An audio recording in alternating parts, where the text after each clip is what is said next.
The morning fog clung to the Potomac River as General Rebecca "Iron Hawk" Morrison adjusted her dress blue uniform. 4 silver stars gleamed on her shoulders, stars that had taken 32 years to earn. Today marked 6 months since her historic promotion, making her the first woman to achieve 4-star rank in the United States Army. Her aide, Colonel Martinez, fell into step beside her as they navigated the Pentagon's corridors. "General, the Joint Chiefs are assembled.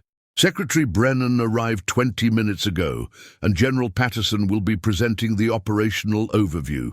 Morrison's jaw tightened. Lieutenant General David Patterson, a man who'd made no secret of his belief that women had no place in combat leadership. Their history stretched back 15 years to when she was a colonel in Iraq, while he questioned her decisions from Fort Bragg.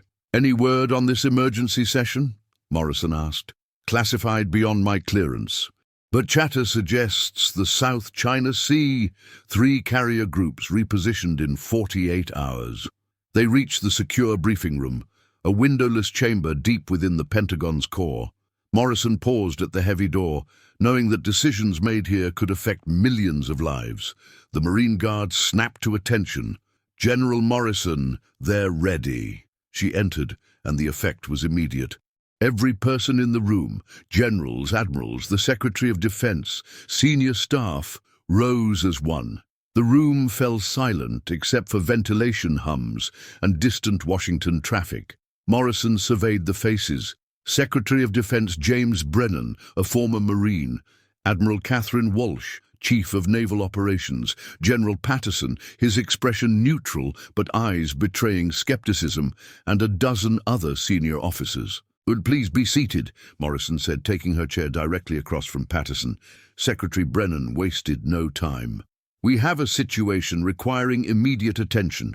As of 0400 hours, Chinese naval forces established a maritime security zone around the Spratly Islands.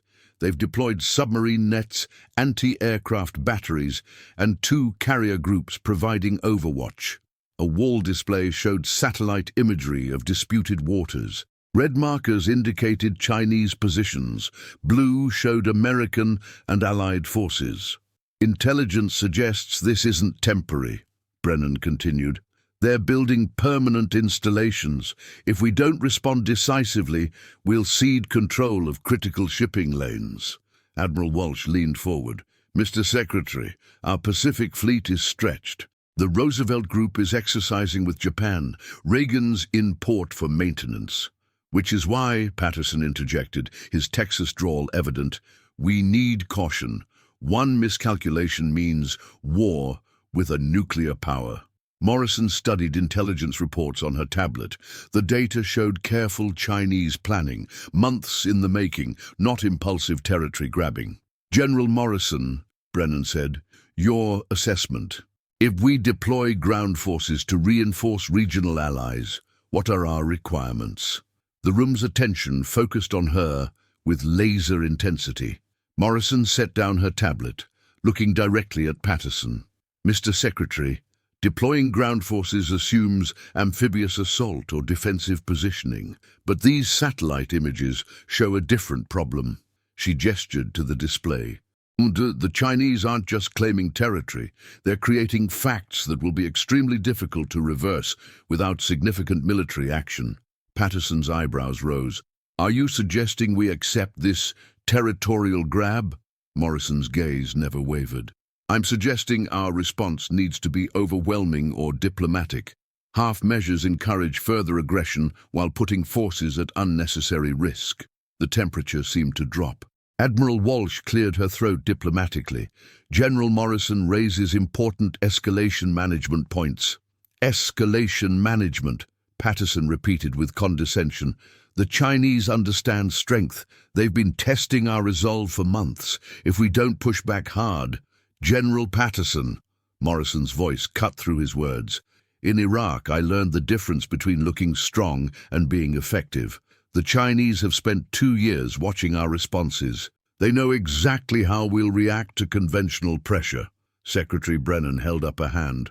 "What are you proposing?" Morrison stood, moving to the display. They're expecting carrier groups, freedom of navigation operations, exercises with allies. All predictable responses they've calculated into their strategy. She highlighted Chinese positions. But look at their deployment pattern. They're protecting against surface threats and air attacks. Submarine defenses focus on known approach routes. They're fighting the last war. Meaning? Admiral Walsh asked. Morrison turned back. We need asymmetric thinking. Instead of matching escalation, we outflank it entirely. The room erupted in murmurs, but Morrison caught the sharp look Patterson exchanged with the staff officer, suggesting this briefing involved more than Chinese territorial ambitions. Secretary Brennan leaned back. General Morrison, develop a comprehensive operational plan. You'll have access to all intelligence assets and liaison support. Mr. Secretary, Patterson interrupted, perhaps strategic planning should remain within established command structures. Pacific Command has extensive experience. General Patterson. The Secretary's voice carried quiet authority. General Morrison will lead this effort. That's not a suggestion. Morrison felt the power shift, a change in military decision-making dynamics, but she also sensed deeper resistance than professional disagreement. As the briefing concluded, Patterson approached with a smile that didn't reach his eyes. Rebecca, congratulations. I hope you understand what you're taking on. I understand perfectly, David, she replied, using his first name deliberately. Patterson's smile faded. In 30 years I've watched hotshots get promoted beyond capabilities. When they fail, people die. When you fail, and you will, it won't just be American lives. It'll be this institution's credibility. Morrison stepped closer. The only threat to this institution's credibility is officers who mistake tradition for wisdom and prejudice for experience. Consider which category you fall into, General. As she walked away, Morrison's phone buzzed with an encrypted message from an unknown number. The Chinese aren't your real enemy. Watch your back. A friend. She deleted the message immediately, but the words echoed as she headed to her Pentagon office. Outside, fog was lifting from the Potomac, revealing a city preparing for political battles. But inside the Pentagon's corridors, General Rebecca Morrison was preparing for a different war entirely, one where enemies might wear the same uniform. Morrison's corner office offered commanding Potomac views, maps of the South China Sea covering every wall, marked with fleet positions and conflict zones. She'd worked 6 hours straight on black coffee and adrenaline, knowing millions of lives might depend on her next decisions. Colonel Martinez knocked. "General, you have visitors." Morrison looked up from satellite feeds. No appointments scheduled. "Admiral Walsh and General Cooper from Joint Staff. They say it's urgent." Admiral Walsh entered with Brigadier General Marcus Cooper, Pentagon's Deputy Director for Strategic Plans. Both wore expressions Morrison recognized, people bearing bad news too sensitive for secure communications. "Catherine Marcus," Morrison gestured to chairs. "And Martinez, close the door." Walsh waited until the door clicked shut. "Rebecca, we need to discuss Patterson." Morrison leaned back, fingers steepled. "I'm listening." Cooper opened a classified folder, spreading photographs across Morrison's desk. Images showed Patterson entering various Washington locations, the Army-Navy Club, a Georgetown townhouse, a Crystal City office building. For 3 months, Cooper said, Patterson's been meeting with the Strategic Defense Coalition. Ostensibly a think tank on traditional military doctrine, but intelligence identifies concerning member connections. Walsh pointed to photographs. Crystal City houses, consulting firms with defense contractor ties, companies losing business due to your modernization initiatives. Georgetown belongs to Congressman Bradley Hawthorne. Morrison knew Hawthorne. House Armed Services Committee member, vocal critic of her promotion, questioning whether women could handle warfare's brutal realities. "What kind of meetings?" Morrison asked.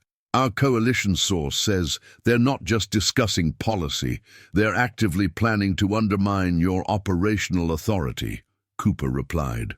Morrison felt cold anger building, not personal insult, but fury at enemies working against national interest for political gain. "Specifics, Marcus," Cooper consulted notes. They're challenging your strategic assessment through congressional back channels. Patterson argues your China approach is dangerously naive for someone without sufficient combat command experience. Combat command experience, Morrison repeated slowly. I led 3rd Brigade through 18 months of Iraq's most intense fighting, commanded the 82nd Airborne through 3 deployments. What constitutes sufficient experience? Walsh exchanged looks with Cooper. Rebecca, this isn't about experience, it's gender. They see your promotion as political correctness, using the China crisis to prove their point. Morrison walked to windows overlooking the Pentagon's courtyard, where junior officers hurried between meetings, carrying national security's weight without knowing the institution was fracturing internally. What's their endgame? Best case, they sideline you from operational planning. Worst case, they position blame if China escalates, Cooper said. Morrison turned back. And if I fail, or appear to fail, it sets back female military advancement by decades. Exactly, Walsh said. They're targeting all of us. Morrison's secure phone buzzed. Secretary Brennan. Sir, she answered. General, Situation Room C immediately. South China Sea developments require your attention. On my way. She hung up, looking at Walsh and Cooper. We continue this later. Right now, mission focus. Rebecca, Walsh said as Morrison gathered materials, be careful who you trust. Patterson has allies throughout the building. Morrison nodded grimly. They made one critical mistake. What's that? They think this is personal. It's not. It's about whether political prejudice compromises national security. That's a fight I intend to win. The Situation Room buzzed with controlled urgency. Wall displays showed Pacific intelligence feeds, while staff monitored fleet communications. Secretary Brennan stood at the conference table, expression grim. General Morrison, we have a problem. 40 minutes ago, a Chinese submarine fired warning shots at a Philippine Coast Guard vessel near Reed Bank. Crews unharmed, but they're requesting immediate American assistance. Morrison studied tactical displays. Have we confirmed the submarine's identity and position? USS Columbia tracks what appears to be a Type 039 submarine, 12 nautical miles from the incident, replied Captain Sarah Chen, Navy's Joint Staff Liaison. Chinese claim the Filipino vessel entered restricted waters. Complete fabrication, added Colonel James Reeves from Air Force Intelligence. And satellite imagery confirms the cutter was in internationally recognized waters. Morrison calculated potential responses while absorbing information. This was exactly the provocation she'd expected, carefully orchestrated to test American resolve with plausible deniability. Recommendations? Secretary Brennan asked. Before Morrison could respond, Patterson's voice came through secure video from Pacific Command in Hawaii. Mr. Secretary, PACOM recommends immediate surface combatant deployment to escort Filipino vessels. We must show the Chinese we won't tolerate attacks on allies. Morrison shook her head. That's exactly what they want. They fire warning shots. We escalate with warships. They respond more aggressively. Within 72 hours, we have a maritime standoff with both sides too committed to back down. Then what do you suggest? Patterson's screen image showed barely concealed irritation. Abandon our allies to Chinese aggression. Morrison approached the tactical display. The Chinese submarine operates alone, testing our responses. But look at positioning. They're not blocking shipping lanes or threatening critical infrastructure. This is theater designed to provoke predictable American response.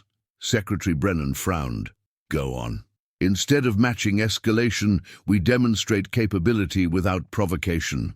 USS Jimmy Carter conducts routine operations 200 miles south. Carter's equipped with advanced surveillance tracking every submarine movement regionally. Carter's classified, Patterson objected. We can't reveal capabilities for political points. Morrison's expression hardened. I'm not suggesting we reveal anything. I'm suggesting we use assets the Chinese don't know. We have to gather intelligence they don't know we're collecting. When they realize we've tracked their submarine movements for weeks without their knowledge, they'll understand their surprise capabilities aren't secret. Captain Chen looked up from communications. If we're monitoring their submarines, why haven't we prevented incidents like today's? Because sometimes the best intelligence comes from letting enemies reveal intentions. The Chinese just showed us their escalation timeline and target priorities. That information's worth more than preventing one warning shot. Secretary Brennan studied displays thoughtfully. How do we communicate surveillance capabilities without compromising operational security? Morrison smiled coldly. We don't communicate anything directly.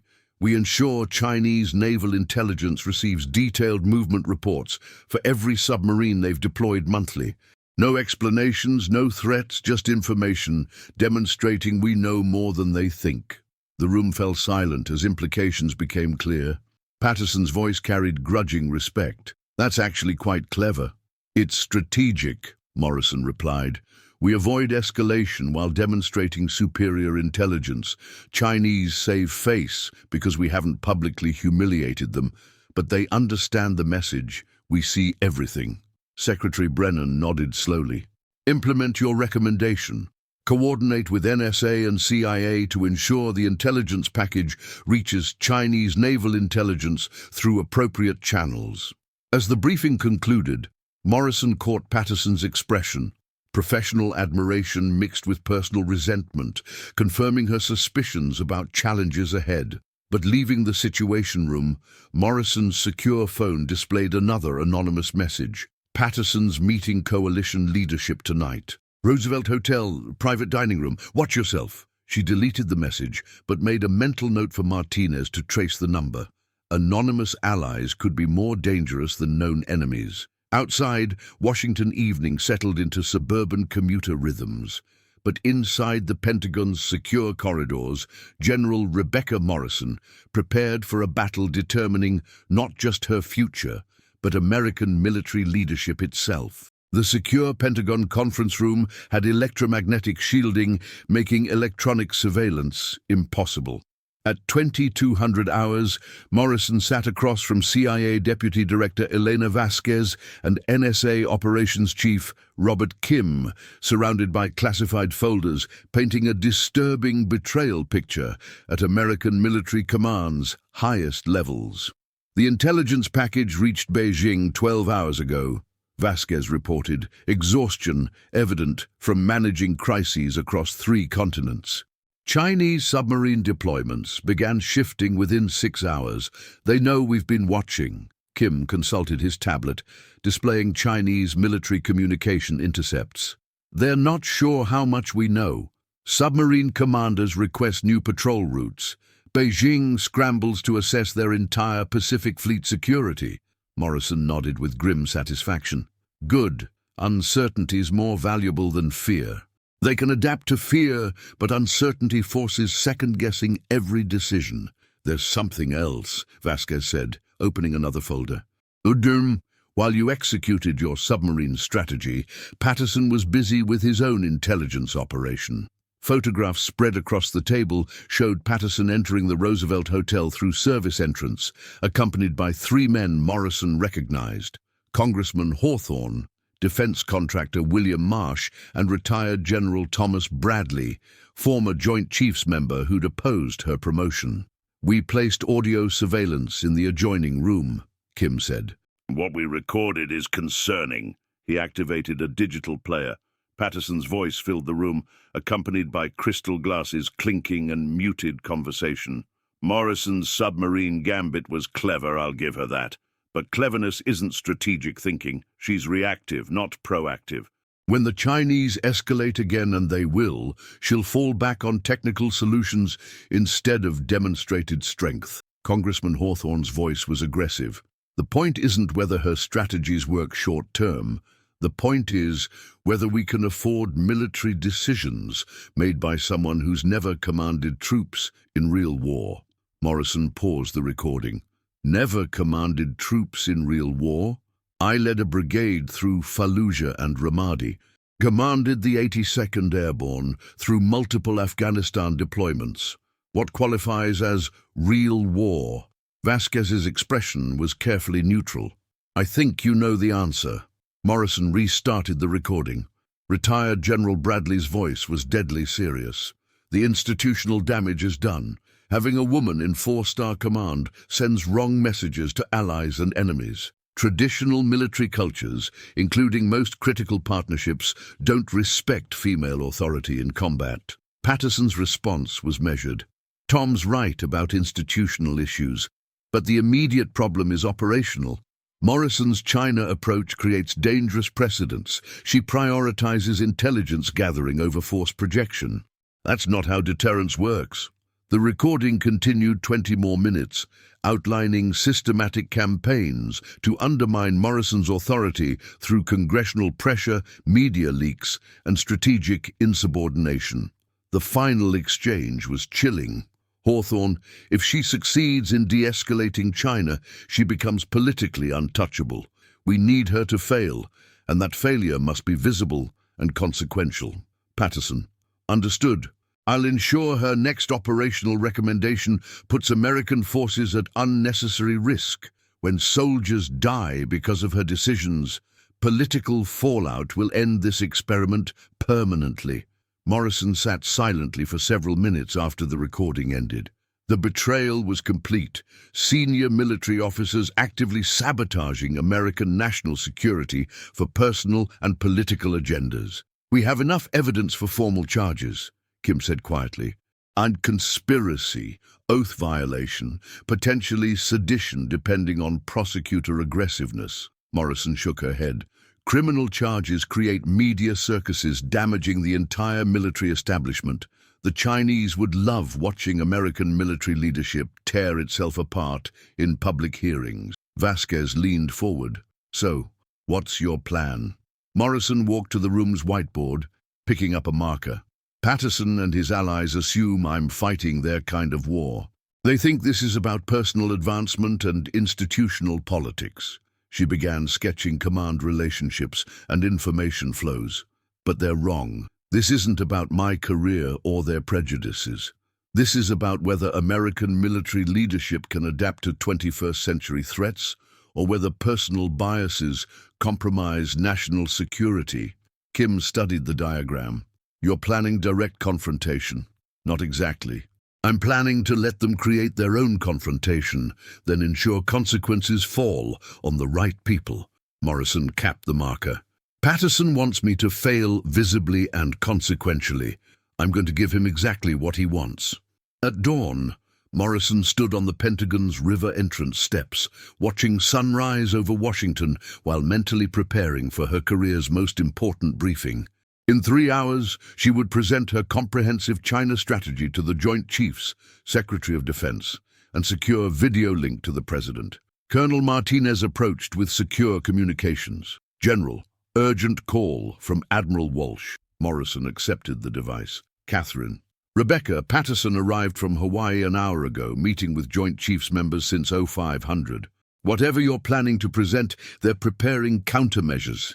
Let them prepare, Morrison replied. Catherine, I need certain intelligence assets available for real-time communication during the briefing. What kind of assets? Morrison smiled, remembering her first strategic lesson from a grizzled Iraq sergeant major. Sometimes the best way to win a fight is choosing the battlefield. The kind demonstrating the difference between traditional thinking and effective leadership. Trust me. She ended the call, handing the device to Martinez. Colonel, prepare 2 briefing sets. Official presentation goes to Joint Chiefs as scheduled. Classified addendum goes only to Secretary Brennan and the President's Chief of Staff. Ma'am, what's in the classified addendum? Morrison looked over the Potomac River, where early commuters crossed bridges connecting Virginia to the capital. Somewhere in the city, Patterson and allies finalized their strategy to destroy her career and undermine American military effectiveness. They thought they understood engagement rules. They were about to learn otherwise. The addendum contains everything they don't want me to know that I know, Colonel, and everything they don't expect me to do about it. Walking back into the Pentagon, Morrison's secure phone displayed one final anonymous message. They're planning to ambush you in the briefing. Patterson has slides prepared to contradict every point. Be ready."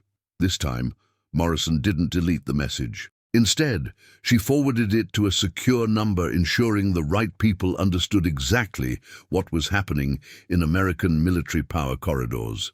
In 6 hours, the world's most powerful military leaders would gather, making decisions determining global stability for decades. But first, they would witness a demonstration of why tradition without adaptation was just another form of surrender. General Rebecca Morrison was done playing defense. The Joint Chiefs Conference Room had witnessed crucial military decisions, from the Cuban Missile Crisis to Desert Storm planning. Today, as Morrison entered carrying presentation materials, she felt that history's weight and knowledge that the next 2 hours could determine whether American military leadership would evolve or stagnate. Every seat around the mahogany table was occupied. Secretary Brennan sat at the head, flanked by Chairman General Patricia Williams and Vice Chairman Admiral Robert Hayes. Service chiefs arrayed around like a war council: Army Chief General Thompson, Naval Operations Chief Admiral Walsh, Air Force Chief General Rodriguez, and Marine Commandant General Davis. Patterson sat directly across from Morrison's chair, expression professionally neutral, but eyes betraying anticipation.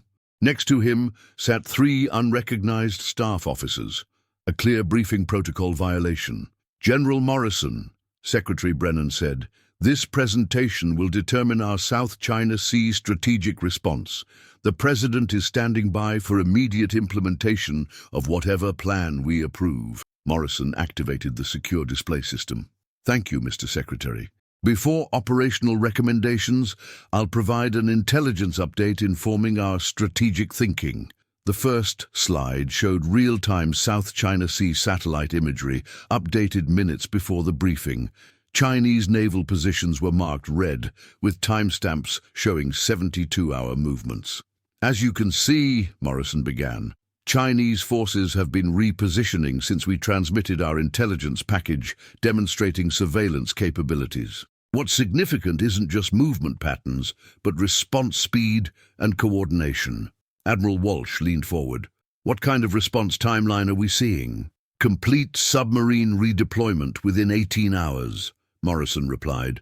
"Surface combatant repositioning within 36 hours. Most significantly, they've activated previously unknown communication protocols, suggesting this contingency was planned months ahead." Patterson cleared his throat.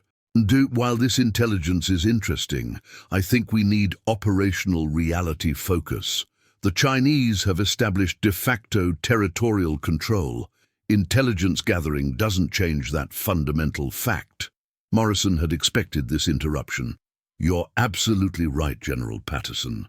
Intelligence gathering doesn't change facts on the ground, but it reveals the difference between facts and perceptions." She clicked to the next slide, showing detailed Chinese Spratly Islands installation imagery. What appears to be permanent military construction is actually prefabricated structures designed for rapid deployment and equally rapid removal. The Chinese aren't building permanent bases, they're creating permanent base appearances. Chairman General Williams studied images carefully. "Explain the distinction." "Permanent military installations require substantial logistical support: fuel depots, ammunition storage, maintenance facilities, long-term personnel housing. None of these structures show permanent support infrastructure evidence." Morrison used a laser pointer, highlighting specific areas. "We're seeing an elaborate bluff designed to convince us their territorial claims are irreversible." One of Patterson's staff officers, a Colonel Morrison now recognized as intelligence specialist, spoke without recognition. "General Morrison, with respect, intelligence analysis of this type should be conducted by specialized personnel, not field commanders." The room fell silent. The protocol breach was stunning. Junior officers simply didn't interrupt 4-star generals during formal briefings, regardless of topic. Morrison's voice carried command authority edge when she responded. "Colonel, I'm curious about your briefing presence. Could you identify yourself and explain your Joint Chiefs deliberation role?" The colonel glanced nervously at Patterson before responding. Colonel Robert Hayes, Strategic Intelligence Division. And Colonel Hayes, what's your security clearance level for this particular intelligence assessment? Patterson intervened before his officer could respond. General Morrison, Colonel Hayes is here at my request to provide technical expertise. Morrison smiled coldly. I'm sure Colonel Hayes is highly qualified. However, the intelligence I'm presenting today is classified at levels requiring specific National Security Council authorization. Unless Colonel Hayes has been read into Operation Deepwatch, he shouldn't be in this room. Secretary Brennan's expression darkened. General Patterson, is Colonel Hayes cleared for Deepwatch materials? Patterson's hesitation was answer enough. Mr. Secretary, I wasn't aware. Colonel Hayes, Brennan said sharply. You'll leave immediately. General Patterson, we'll discuss this security breach after the briefing. As Hayes left, Morrison continued, but the room dynamic had shifted.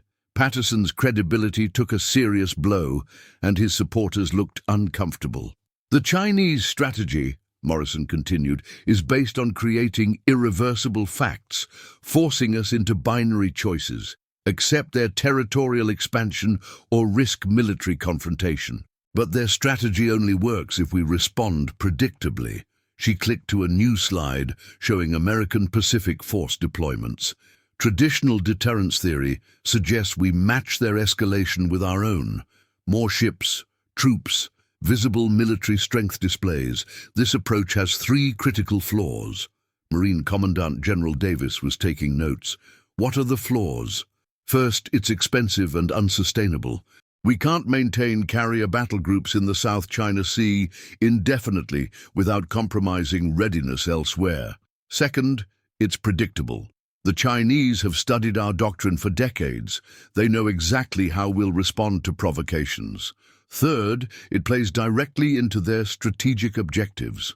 Admiral Walsh looked confused.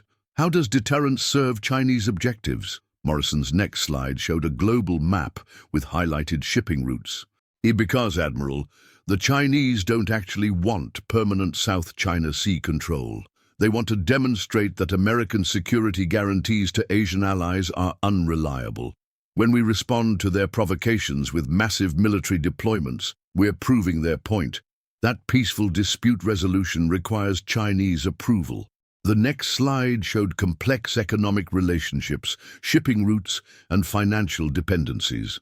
The Chinese economy depends on global trade routes we protect with our Navy. Their South China Sea military expansion is funded by exports traveling through shipping lanes we guarantee. Their entire strategy assumes we'll continue providing free security for their economic interests while they challenge our military presence. General Rodriguez was beginning to smile. You're suggesting economic pressure. I'm suggesting strategic leverage, Morrison corrected. We don't threaten Chinese trade. We simply stop subsidizing it with free naval protection. Want to control the South China Sea? Fine. Provide your own convoy escorts, piracy suppression, maritime search and rescue. Let's see how long territorial ambitions last when they're paying full military presence costs. Secretary Brennan nodded slowly. That this approach would have significant economic implications for American allies as well. Yes, sir. Which is why we coordinate the transition with Japan, South Korea, Australia, and other Pacific partners. We're not abandoning allies. We're requiring China to pay for the privilege of challenging the international order that made their economic development possible. Patterson finally found his voice. General Morrison, this approach is untested and potentially catastrophic. If we withdraw naval protection from international shipping, we could trigger global economic crisis. Morrison had been waiting for this objection. General Patterson, the approach is neither untested nor potentially catastrophic. It's a modified version of the strategy that ended the Cold War. We made the Soviet Union pay the full cost of competing with American military capability until their economy couldn't sustain the burden.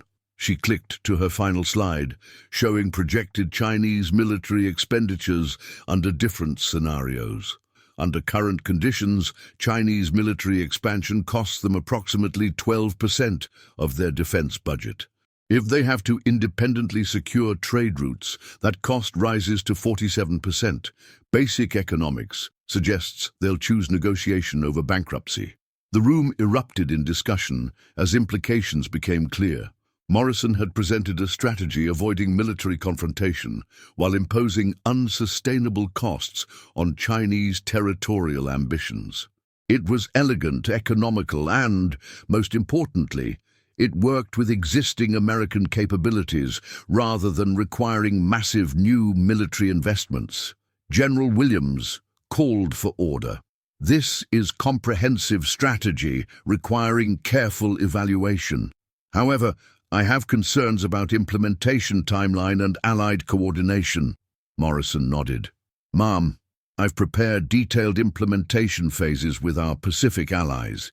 Japan and Australia have already indicated willingness to participate in graduated cost-sharing arrangements for maritime security.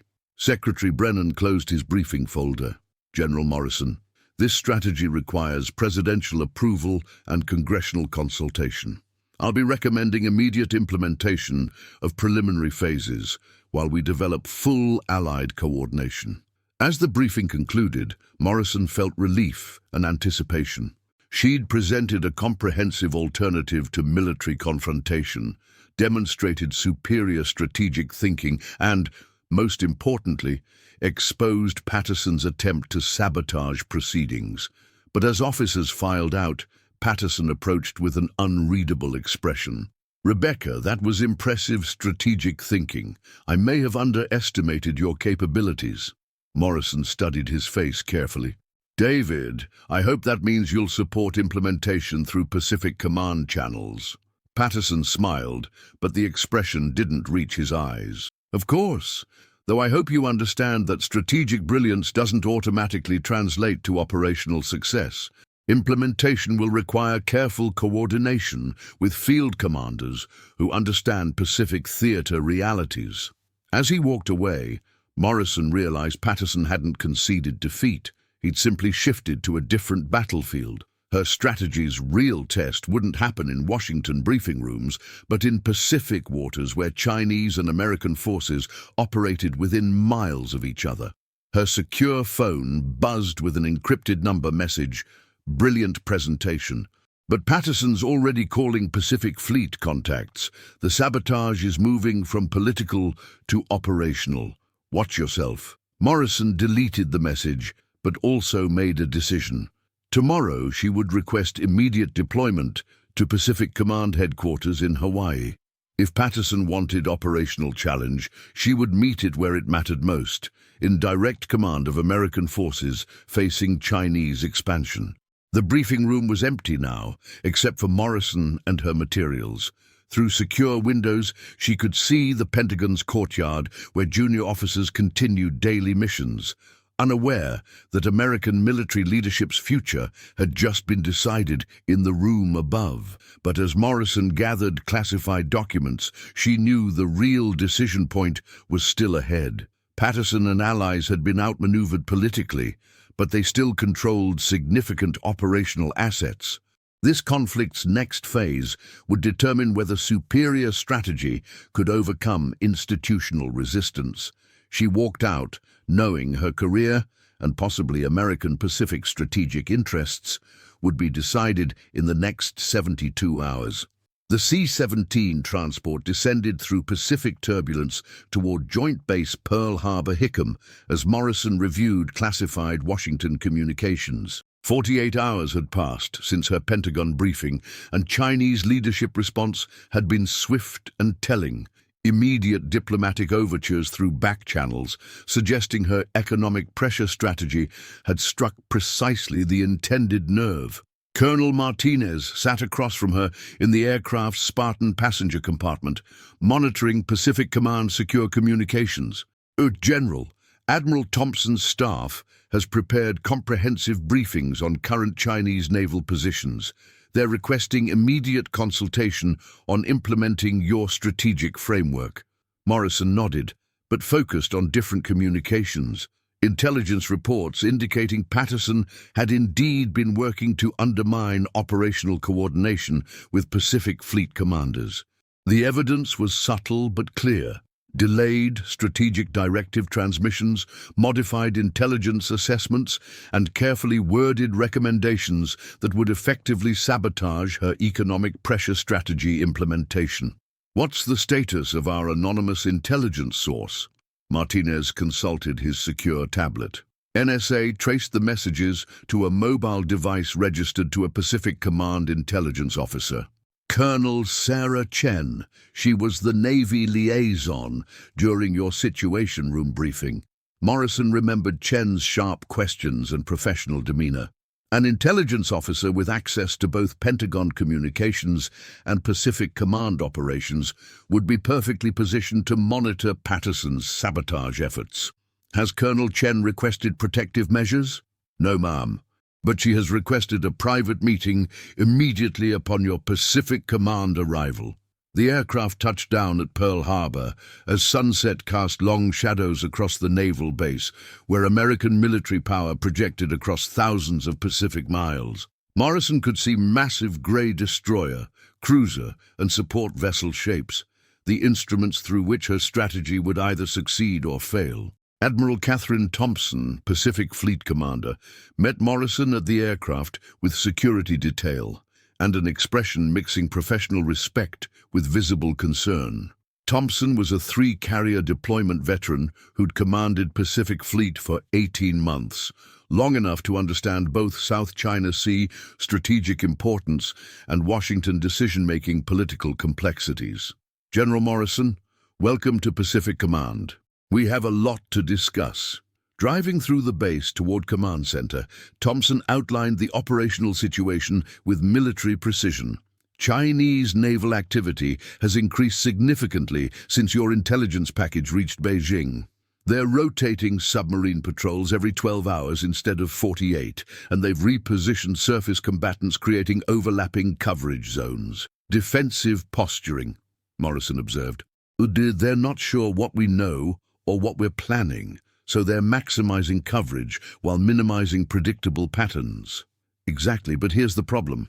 Patterson has been communicating with my fleet commanders independently, suggesting your economic strategy is a prelude to complete American Pacific security commitment withdrawal. Some senior officers are questioning whether they should begin contingency planning for reduced presence operations. Morrison felt familiar, cold anger building. Patterson wasn't just undermining her personally, he was actively sabotaging operational readiness during critical strategic transition. Admiral Thompson, I need you to understand something clearly. The economic pressure strategy doesn't involve American withdrawal from anything. It involves requiring China to pay for the privilege of challenging international law. They arrived at Pacific Command headquarters as the base transitioned to evening watch rotations. The building hummed with quiet intensity of a military organization managing global responsibilities, communications centers monitoring fleet positions, intelligence sections analyzing threats, logistics coordinators managing supply lines stretching across the world's largest ocean. Colonel Chen was waiting in a third-floor secure conference room surrounded by classified documents, painting a systematic insubordination picture.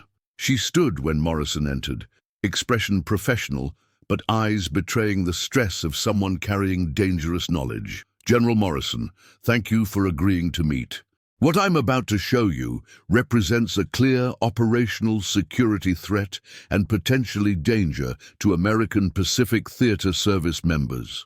Chen activated a secure display showing intercepted communications between Patterson and fleet commanders throughout the Pacific.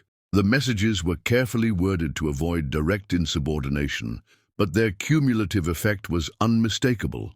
Patterson was positioning himself as the authoritative Pacific strategy voice while undermining confidence in Morrison's approach. Most significantly, Chen continued, Patterson has been sharing classified details of your strategy with defense contractors who have financial interests in maintaining high-tension military deployments. They're using this intelligence to lobby congressional representatives for rejection of your economic pressure approach. Morrison studied the communications carefully. Colonel Chen, these intercepts represent clear operational security protocol violations. How did Patterson gain access to classified strategic planning documents? That's the disturbing part, General. Patterson has been using his Pacific Command authority to request copies of all China policy strategic planning documents. Technically, it's within his operational purview, but he's been sharing this intelligence outside normal channels. Admiral Thompson reviewed the evidence with growing anger. This is unconscionable. Patterson is compromising operational effectiveness for political gain. Morrison made a decision that would determine this entire conflict's outcome. Admiral Thompson, I need you to implement immediate operational security protocols.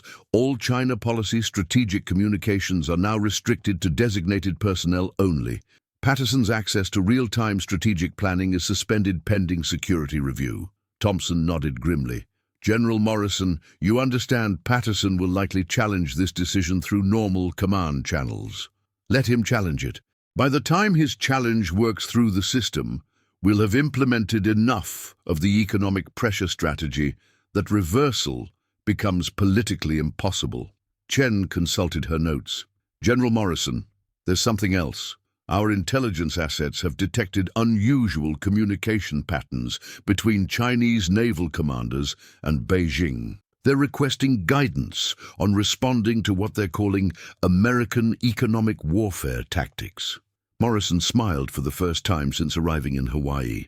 Colonel Chen, that's exactly what we want to hear. When your enemy starts asking for guidance on responding to your strategy, it means your strategy is working. Over the next 6 hours, Morrison worked with Pacific Command staff to implement the operational framework for her economic pressure strategy. The plan was elegant in its simplicity. American naval forces would continue protecting international shipping, but countries challenging international maritime law would be required to provide their own security for their commercial vessels. The immediate effect was dramatic. Chinese shipping companies, suddenly faced with the prospect of paying for naval escorts through disputed waters, began pressuring Beijing to resolve territorial disputes through negotiation rather than military posturing. At dawn, Morrison stood on the USS Columbia deck, the nuclear submarine that had been tracking Chinese South China Sea movements. The vessel's captain, Commander Lisa Rodriguez, had requested the meeting to discuss new strategic framework implementation. General Morrison, Rodriguez said, my crew has been monitoring Chinese submarine communications for 72 hours. Their operational tempo has decreased by approximately 30%, and they're spending significantly more time in port than on patrol. Economic pressure, Morrison explained. Every submarine operation hour costs money. When their territorial expansion becomes economically unsustainable, they'll choose negotiation over bankruptcy. Rodriguez nodded thoughtfully. General, my officers have been following the Washington political situation. They want you to know that the fleet supports your strategic approach. We're tired of playing tactical games when strategic thinking could resolve these conflicts permanently. As Morrison returned to Pacific Command headquarters, her secure phone displayed a message from Secretary Brennan. China has requested direct diplomatic consultation on South China Sea territorial arrangements. President is authorizing immediate negotiations. Your strategy is working. Well done. But the final message came from an unexpected source, General Patterson himself. Rebecca, I owe you an apology. Your strategic thinking was superior to mine, and my resistance was based on personal prejudice rather than professional judgment. I'd like to discuss how we can work together to implement your framework effectively. Morrison stared at the message for several minutes before responding. David, the military is stronger when we focus on mission accomplishment rather than personal conflicts. Let's ensure that American strategic interests are protected, regardless of who gets credit for success. As the Pacific sun rose over Pearl Harbor, Morrison realized that the real victory wasn't personal vindication or career advancement. It was the demonstration that American military leadership could evolve, adapt, and overcome internal resistance to serve national interests effectively. The Chinese South China Sea territorial expansion would be resolved through negotiation rather than military confrontation. American allies would gain confidence in long-term strategic planning rather than reactive crisis management. And most importantly, the United States military had proven that institutional change was possible when leadership focused on mission accomplishment rather than political preservation. 6 months later, General Morrison would be nominated for promotion to chairman of the Joint Chiefs, a position she would accept with the understanding that the most important battles for American military effectiveness would always be fought in conference rooms and congressional hearings rather than on traditional battlefields. But that morning in Hawaii, watching the Pacific Fleet conduct operations that projected American power across the world's largest ocean, she was simply a soldier who had served her country by proving that strategic thinking, personal integrity, and professional competence were more powerful than prejudice, political maneuvering, and institutional resistance. The briefing room where everyone had stood at attention was just the beginning. The real test of leadership was what happened when the doors closed and difficult decisions had to be made by people willing to put national interests above personal ambitions. Morrison had passed that test. More importantly, she had proven that American military leadership was capable of passing it as well.